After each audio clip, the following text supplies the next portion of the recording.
Hello. Cracked takes at it again for UFC 315. Just before I break down the fights, I'm going to talk about last week's card. Got the first three fights wrong, and then I went on a crazy run, getting 9 in a row to end off in a 75% accuracy. I got the Vanier de Ritter fight correctly, and I was very happy about that because I felt like I was on a bit of an island. But, you know, that's probably the reason. If you're watching this video, you're probably here because I cooked on that de Ritter pick. And I hope on this card I will cook just as much. And hope I'll start with this first fight. Brad Katana versus Bekzat Almacan. Beautiful pause. Brad Katana, he's a very good fighter. He's an all-around fighter. He's got pretty decent striking. He can wrestle and grapple pretty well. And he's got a killer cardio game, right? And he's smart. Like, he'll fight you where you're not strong. He'll press you. He'll weigh on you. And he should have beat Garrett Armfield. And against Jean Matsumoto, very close fight. Probably should have been like a split decision if you want to talk about like what's an accurate depiction of how the fight went. Like, he's been very good since coming back to the UFC. Bekzat Almacan, the only thing he's known for is knocking down Umar and then getting held down pathetically for 14 minutes. Bekzat, when you watch his striking, it's kind of like watching Temirov, the flyweight, where he's just throwing everything to these punches. And they're hugely powerful, but tire you out. And they're not like the most technical. And he supposedly, I think I've heard that he has some wrestling game, but if he does, he has the same amount of wrestling game as like these American guys that we keep hearing about. Sorry, DC, American wrestling, gone with the dinosaurs, right? In this fight, I'm going to end up picking the underdog, Brad Katana. I think Brad is good enough in the striking that he's going to stay away from the danger, Bekzat's throwing some crazy bullshit. Brad is going to, what I mean? He's going to keep the distance. He's going to stay away. Despite having a midget reach that you're like, you know what I mean? Like, strawweight women laugh at Brad Katana's reach. He is very smart. And he's going to kind of stay away from the danger. He's going to circle off well. And I think he'll also be able to initiate grappling sequences. Almacan looked so bad. Like, so bad. Like, he didn't know what to do. You know what I mean? And I think if Brad Katana was smart, he's going to box in, get the takedown, duck under some shit, get the takedowns, push Almacan on the cage, make him tired. Almacan did not look by any means big. He's 5'7", but Brad Katana, only an inch shorter, he looks like a shithouse. Like, you know what I mean? Brick shithouse. He's huge. Like, he's super muscular, super vascular. When Almacan looks like, you know what I mean? He probably looks smaller than Charles Johnson, who's a flyweight, if he stood next to him. So I'm picking Brad Katana. I think it's very close, though, because I think there is an upside on a KO from Almacan. Although Brad has never got finished, I think Brad is just going to be able to outdo him, mix it up better. And if it's really close, we are in Canada. That's fucked over Brad last time.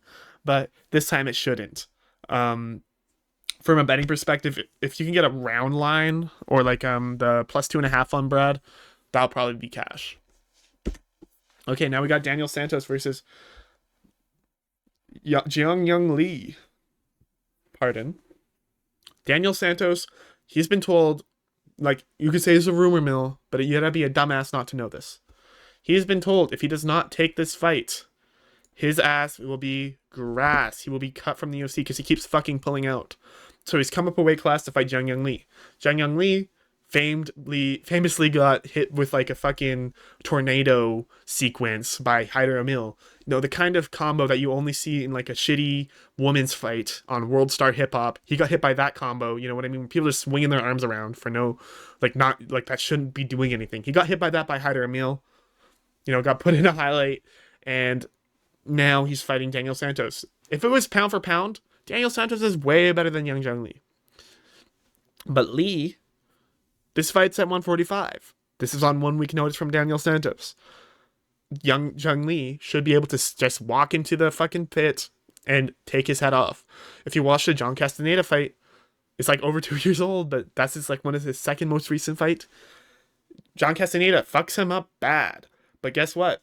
Daniel Santos kind of comes back because he is very skilled. But at featherweight, on a week notice, when the other guy's going to be way bigger than him, because he's not even like a crazy big bantamweight. The Chuda Box guys just don't know how to cut weight. Like, you'll watch them with Charles Oliveira, who's not ridiculously big at lightweight, and they're like praying for him and crying like he's gonna fucking die. Daniel Santos also can't cut weight, and you're probably gonna see it kick him in the ass here because now he's been forced to fight Zhang Young Lee. This fight opened up as a pretty decent sized favorite for Daniel Santos at like close to -200, but Young Jung Lee, when people were like, "Hey, this is at featherweight," Daniel Santos has been rocked bad. He's not like indomitable. All the money started coming in on Young Jung Lee. If you want to bet this, get it soon because I think Young Jung Lee probably hits -175 by the time the fight starts. Now, the battle of guys who should probably be cut. Bruno Silva versus Marc-Andre Barrieu. So, I'm going to quickly go on a side tangent to educate or maybe inform. I don't know. Just to talk about kind of like why is Bruno Silva even here? Right? Oop, get that mouse out of the screen.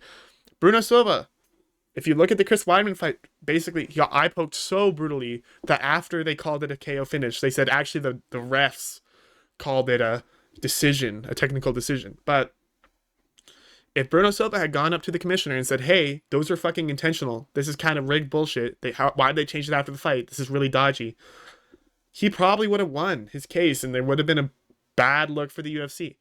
So they kept giving him fights. They basically said, "Hey, Bruno Silva, shut up. We'll give you fights. Sorry about the eye pokes." You know, and that's why he's here against Marc-Andre Barrieu.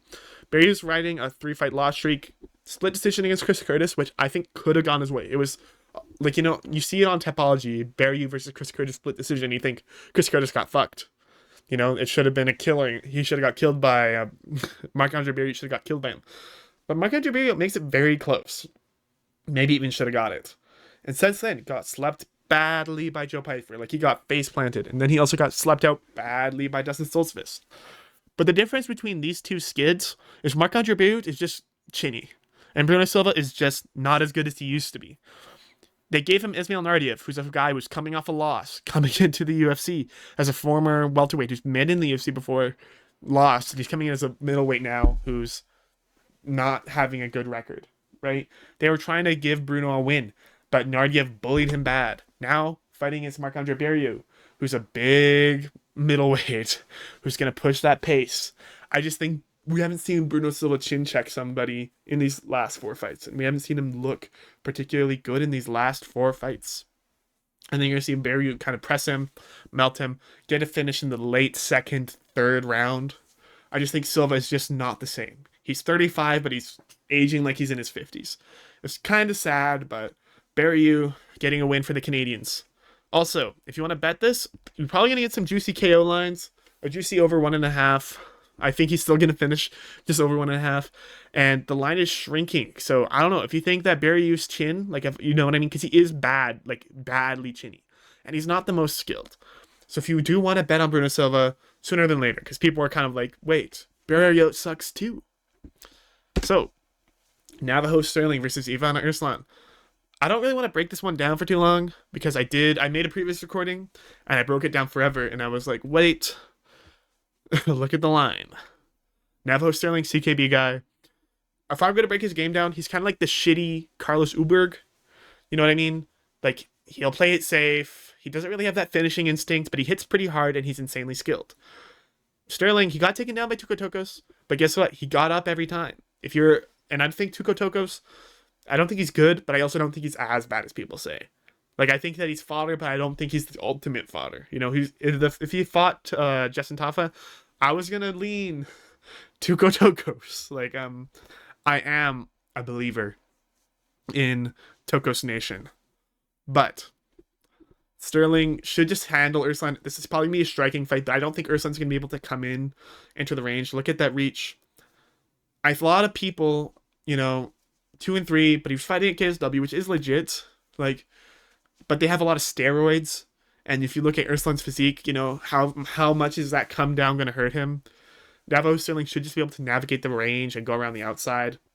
Probably a decision because I think Arslan just isn't going to get slept out. I think that he's also not going to go in there too dangerous. Like if you watch him against Kutalaba, he was kind of navigating that where he was losing the exchanges, but he wasn't going full Eastern European, step into the pocket and prepare to die.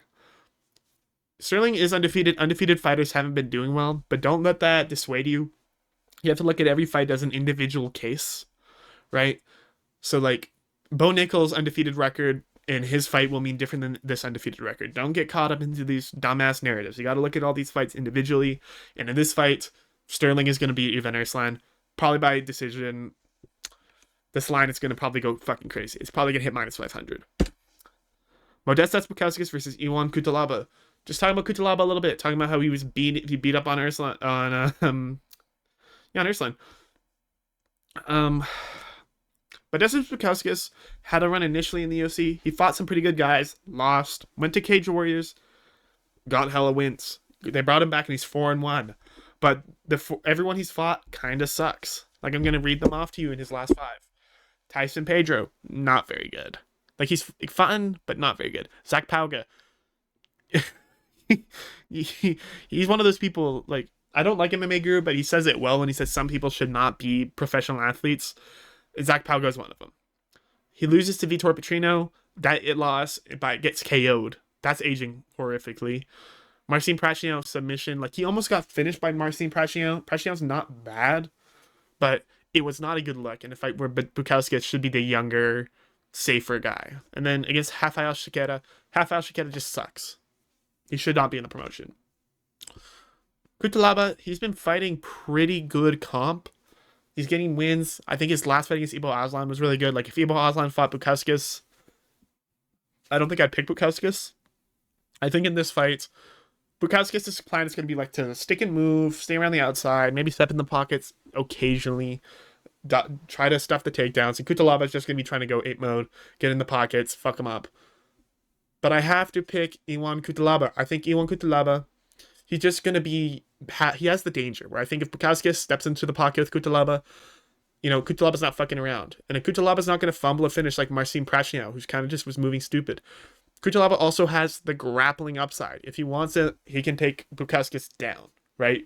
And if he takes him down, he's not just some like Hamdi Abdel Wahab grappler who's just going to hold you there and pray that you, I don't know, dislocate your knee or something trying to get up, right? Kutalaba's going to be moving. He's going to be looking for shit. He's going to be beating you up. He's trying to progress his position. And they can do that for 3 good rounds. This is a very close fight. I have such low confidence because I can also envision a fight where Bukauskas just pokes it around the outside. A lot of people are going to say this fight doesn't matter. It does. The winner of this probably gets a shot at the rankings. Because then Bukauskas is at, like, what, 5-1 in his UFC return at light heavyweight, which is super thin. Iwan Kutalaba, you know, he's been high up before, and now he's on a 3-fight win streak.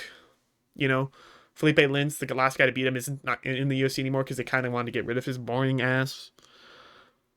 I like this fight for Kutalaba, but I'm not going to bet on this. You shouldn't bet on this either because anything is possible. Kutalaba by decision, Kutalaba by submission, by KO, you know, submission probably less so, but KO for sure. Bukauskas, I could see, he could KO Kutalaba because he is pretty good technically. He could decision him. I do not see a sub happening. This, you know what I mean? This fight has so much unpredictability, and these guys have both kind of shown the same amount. Where I think Kutalaba's shown more, but Modestas is kind of on the streak that implies he might be improving more. So I'm picking Kutalaba because I think he's more well-rounded. I like it, but if you bet on this fight, you know, I wouldn't say call that number, but I would say, like, you're more confident than me. Now, Jessica Andrade versus Jasmine Jasudavicius. Jessica Andrade, she's only 33, but she's kind of like 48 in fight years. Jasmine Jasudavicius, more like Jasmine Nurmagomedov, Jasmine Beard mustache, right? Crazy good grappler and wrestler. I think this is interesting because I think in the past, this was the kind of fight that Andrade would like. You know, a fight where it's going to require some physicality, that she could step in there, be stronger, and beat her up. But that's not going to happen here for poor Jessica Andrade. Jasudavicius is going to be so much bigger, and she's just going to take her down over and over again. And when she takes her down, Jasmine Jasudavicius, she does shit, right? She'll try to progress her positions. She doesn't just sit on her hands or just stay in that full guard, you know? She's not moving like a bum. And Jessica Andrade, she's not awful there, but the size difference is going to be so jarring. Like, if you saw Jessica Andrade versus Natalia Silva, I think you see Jessica Andrade has no takedown game, which, no, like her offensive wrestling was not looking good. But Natalia Silva, also small for flyweight, was towering over Andrade. Jasuda Vicious is gonna look like, you know what I mean, Muggsy Bogues and not Bull Bull, Manute Bull. You know what I'm saying with their hold the basketballs. I'm not editing that in. I'm lazy, but she's gonna be so much bigger. Andrade, I know she wants to go between weight classes. She doesn't want to cut weight sometimes. Sometimes she does. She just wants to be active. Oh, she's getting a ranked opportunity. She's gonna take it. But in this fight, Jasuda Vicious is just gonna maul her. I don't think there'll be a finish because I think Andrade is kind of wily enough. Probably a decision for Jasuda Vicious. It's minus 300. She'll look like a minus 1,000. Jasuda, like, I think it's gonna look a lot like the fight last week with Marina Rodriguez and Jillian Robertson, where Robertson just did not fuck around on the feet. She's like, "Oh, this is cute. I'm taking you down." That's gonna happen here. Jasuda Vicious has been so active in the past year and a half. She's shown a lot of improvements despite her age. You know what I mean? It's interesting that I think Jasmine Jasuda just went from like one of the better irrelevant women to a real title contender in like a year and a half. Kind of crazy. Now we have Mike Malott versus Charles Radke. So I think you've seen a lot of people probably picking Mike Malott, and I agree. I agree with that pick. Mike Malott, his only blip in his UFC record was against Neil Magny. He kind of got tired, and even though he had won that round pretty much, he just kind of, you know what I mean? He gave up. I don't like to say that about fighters, but you saw Ian Gary in a similar position against Carlos Prates, and Ian Gary just like, you know what I mean? He kept moving. He didn't quit. Mike Malott kind of quit against Neil Magny, but then he comes out against Trevin Giles, who I think people don't really understand just how good Trevin Giles is. He's a good boxer with the 78-inch reach at welterweight, and he's got pretty decent wrestling defense too. I know I'm glazing Trevin Giles, but I don't want to overlook that win. And Mike Malott just kind of stayed on the outside, beat up his legs, threw some kicks, controlled the range, which is hard to do against a guy who's way bigger than you. But that won't be a problem against Charles Chuck Buffalo Radke, the guy who called everyone a slur. Love him for that. I think Charles Radke, he's interesting because I think that he kind of gets underrated, but he's also overrated. Like, I think his hands are underrated. Like, I think people, they talk about him like he's this whole MMA fighter with wrestling and, some grappling, but he's not that. He's a fucking crazy boxer with crazy fast and heavy hands, and he'll knock your ass out. You saw that in his last fight against Matthew Semmelsberger, knocked him out of the UFC. Against Gilbert Urbina, he was just, every time he hit Urbina, you get just like, it was like the fight was gonna end. His hiccup against Carlos Prates was he fought a better guy who could control the range, and Radke couldn't like do shit to Prates. I think that could be the fight that happens here with Mike Malott and Charles Radke. Mike Malott is going to stay on the outside. He's going to throw those leg kicks. He's going to, keep a jab out. He's not going to let Radke in. He's not going to fucking throw down in the pocket. If it does get into the pocket, Mike Malott's ducking under those hooks and he's shooting a takedown. If he shoots a takedown, where have you seen Radke grapple well in the UFC?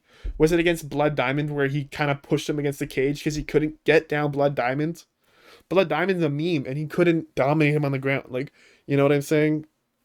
It should have been comically bad killing by Radke of Blood Diamond. Blood Diamond should have been choked out in 30 seconds. Yet Blood Diamond kept getting back up. That was not a good look for Chuck Buffalo.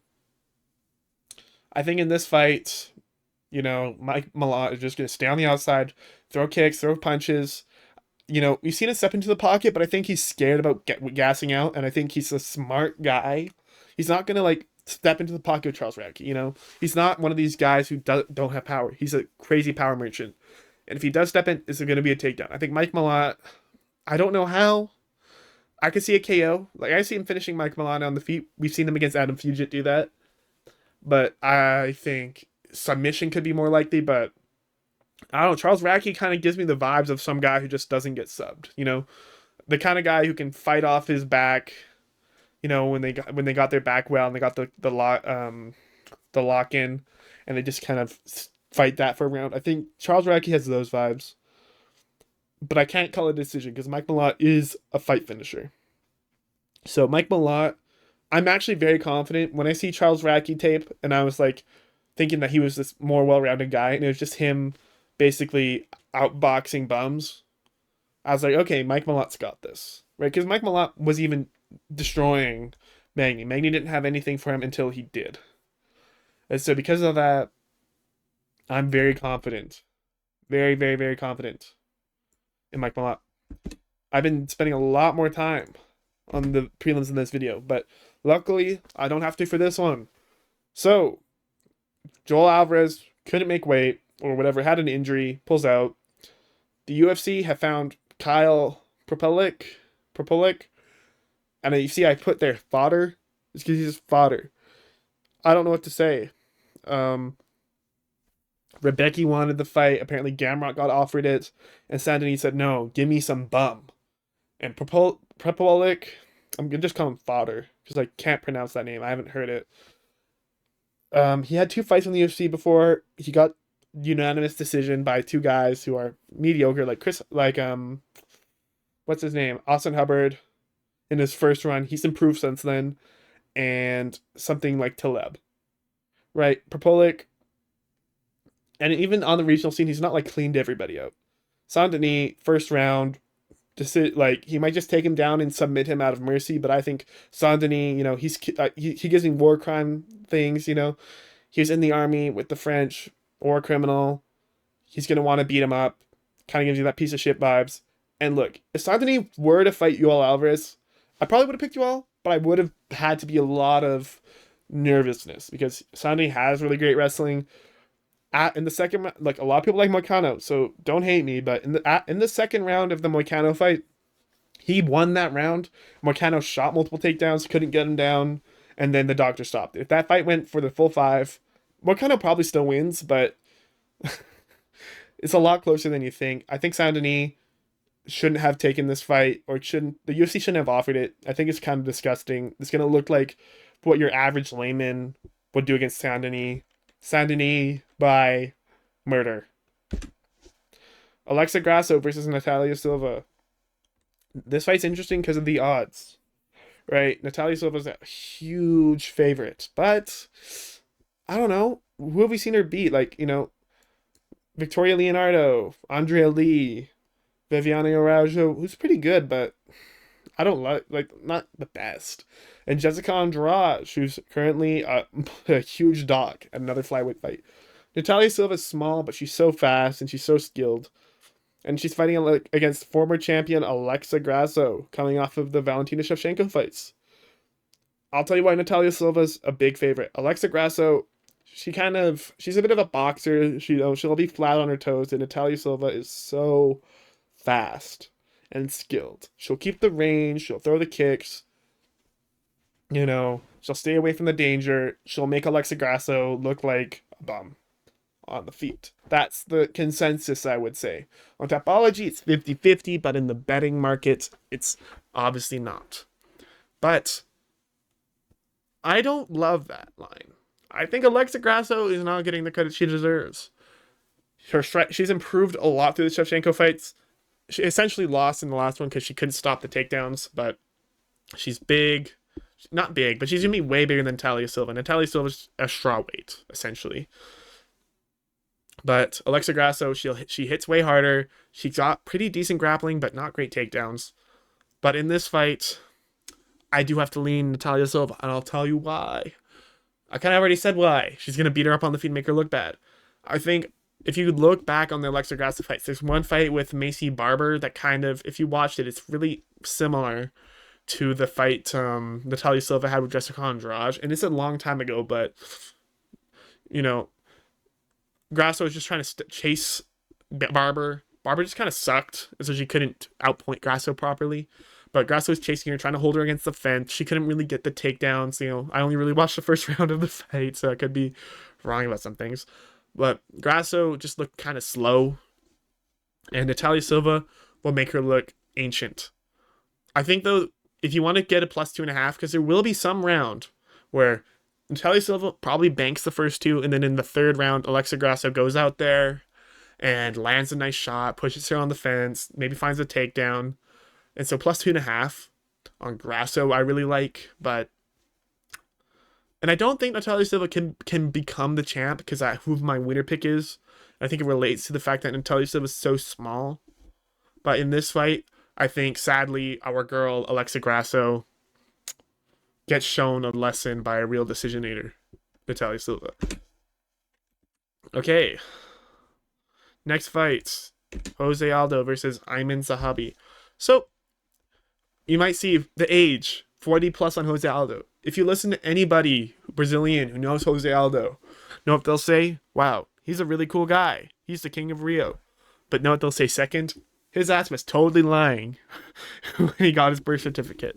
He lied and put his age lower so he could have more opportunities. And so, pretty much this is an open secret. And if I'm doing a breakdown, I'm not going to just play along with things that I know aren't true. So I'm going to put 40 plus. And it kind of makes sense if you think about when he retired, he was only in his mid-30s. Now you think, oh, what if he was actually like 40? Well, that makes more sense. And Jose Aldo, he's fighting Ayman Zahabi, brother of famed coach Firas Zahabi, who's going to be coaching him. So I think a lot of people saw this fight and they were like, wow, thank God they're giving Jose Aldo an easy win after that bullshit in the Bautista fight. But I don't think that's true, per se. I think Ayman Zahabi, the book on beating Aldo's out. Aldo, if you push him on the cage, he'll just kind of staying there. He doesn't have any initiative to get out. No urgency. And although Ayman's not a grappler, his ass will totally be able to cage push. He's also got great coaching from Firas Zahabi. He's also very smart. He's not as skilled as most of his opponents, right? But he fights in a way to beat them. Some fighters kind of go in there and they're like, my way or the highway. Ayman Zahabi is like, whatever my coach is telling me to do and we studied is the highway. Like if you watch his fight with Pedro Munoz, is he better than Pedro Munoz? Not really skill for skill, but he fought smarter. And I think here, that could kill Aldo. But time to break down Aldo now. I kind of broke down his age and the lying about that, but Aldo's game has changed. He used to be kind of a Muay Thai guy. He was famous for his leg kicks, and his leg kick defense is still pristine, but he's a boxer now. When he retired the first time from the UFC, he went and did celebrity boxing, and he fought even against Jeremy Stevens. And, I think that has really stuck with him. When you watch his fights now, he's not throwing leg kicks. He's not, doing that shit. He's just getting in there and boxing. He's got eyes in the pocket, man. I mean that too. He's really nice in the pocket. He's so fast still. He hits really hard. But it's kind of limited his game where I don't think he's as effective as he used to be. Well, because he can limit your leg kicks and he can limit your range options and he is big for bantamweight, he can force you to exchange with him. It's not the same Aldo. I still think Aldo will win because I think Ayman Zahabi's not a grappler. He's not going to take Aldo down. He could push him against the cage, but I don't think that he's going to be good at that if he tries. I think he's going to try and strike with Aldo, and Aldo's just going to be a bit better. The line is wide. If Aldo hits minus 300 or whatever, Zahabi's getting a little touch up. You know what I'm saying? I don't think Aldo will get a finish. I think that Ayman Zahabi's just going to stay safe, try to stay out of that range. Aldo might stun him. I think, though, this is an Aldo win. I think he's just better. I think, that gap in skill is just too much to overcome by being a nerdy motherfucker. But I think you have to look at that age and be like, aging is not a linear regression. At some point, you age, and it just starts going down really fast. And for some people, you don't age as fast.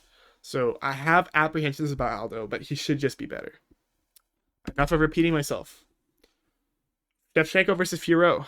So this is going to be quite unpopular. I said 24 1-1. I meant to put 24 4-1. So ignore that. And then if you ignore that, it's perfect. Shevchenko's old. I took my pause and think about how to say this without angering the people. Against Alexa Grasso, she used to strike with her. And then in the second fight, it was close because Grasso was at a lot of the time outstriking Shevchenko. And then Shevchenko came out in the third fight and said, you know what? I'm just here to win. And she grappled to Grasso to a win. You know, she's losing a step. She's been getting hit in the head since before I was born. And I think you're going to see how that impacts her here. I think she's going to be slower. I think that she's just not the same woman she used to be.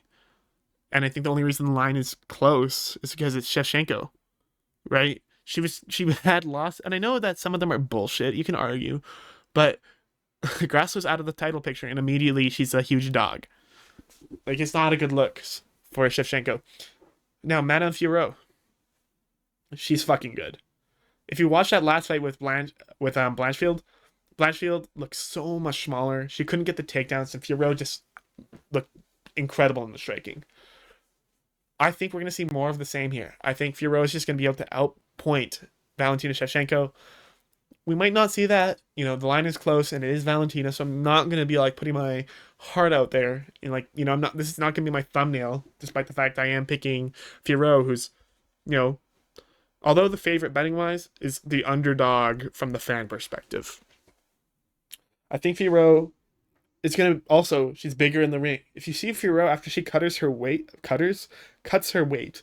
she is so drained. But that's kind of a good thing. A lot of the women, you're kind of always a little bit worried. Like, you know, some of them look like they came in for like a bodybuilding contest where they're looking good and lean, but they're not like drained.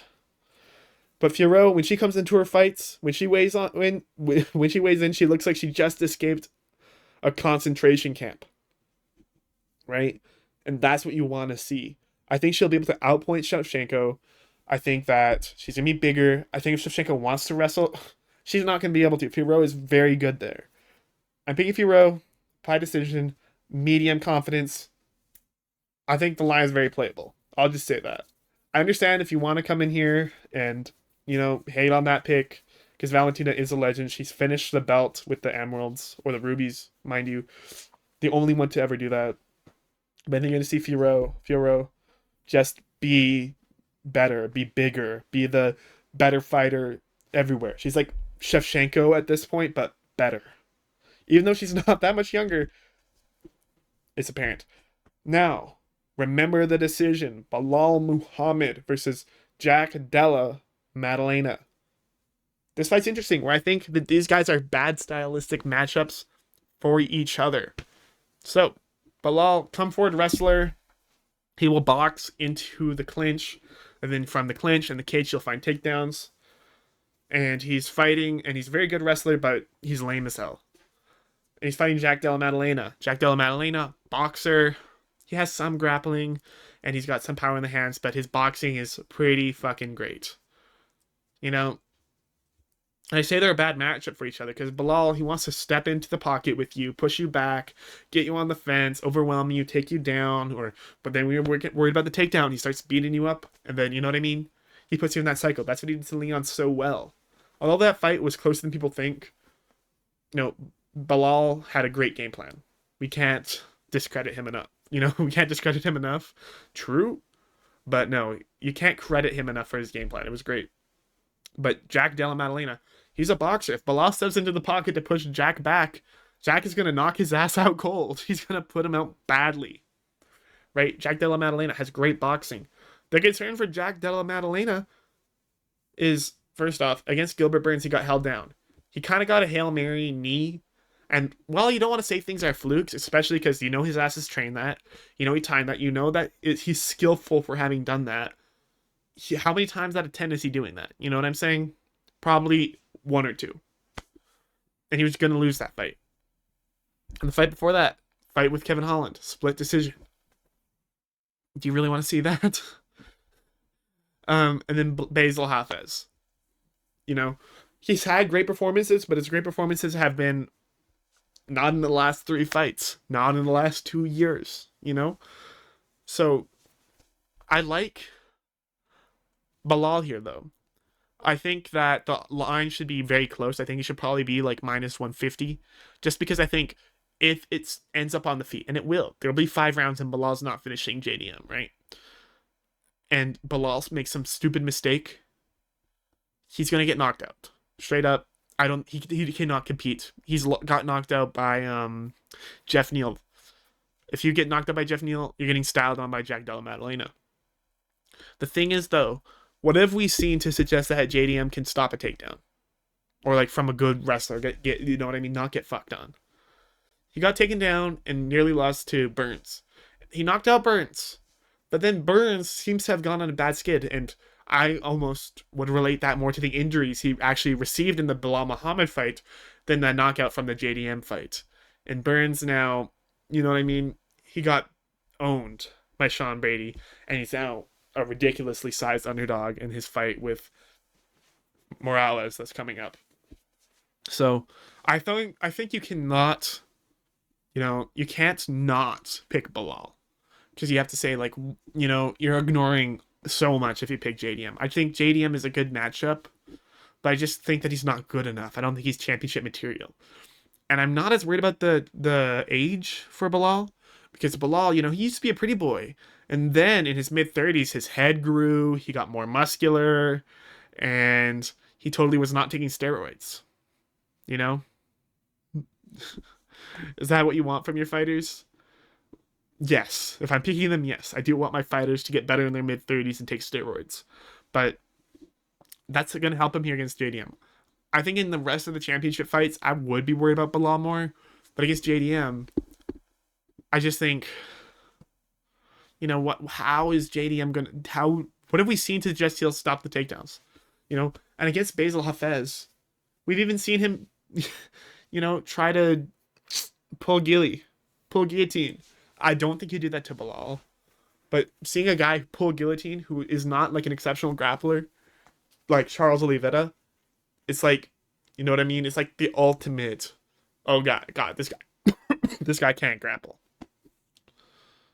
So, that is it for this video.